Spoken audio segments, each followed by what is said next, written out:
जदि भी train line रे पड़ी महिला मृतदेह किंतु महिला देह ट्रेन लाइन रे कटी नहीं, तांकु हत्या करा जाई ट्रेन लाइन रे पकाई दिया जाइछि ना से आत्महत्या करिसंती।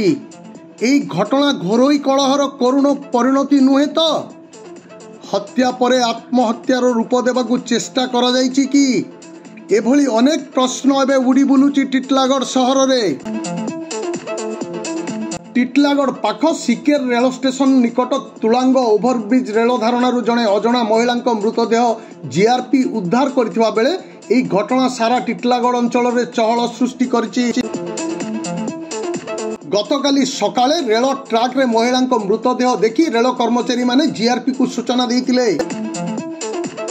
परे शव जबत करी जीआरपी बलांगीर भीमभोई मेडिकल कॉलेज और हॉस्पिटल को व्यवच्छेद पई शव को पठाइतिला।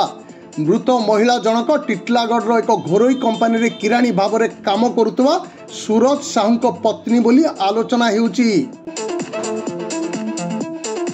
टिटलागढ़ संजय कुमार नायक रिपोर्ट कोशल प्रवाह।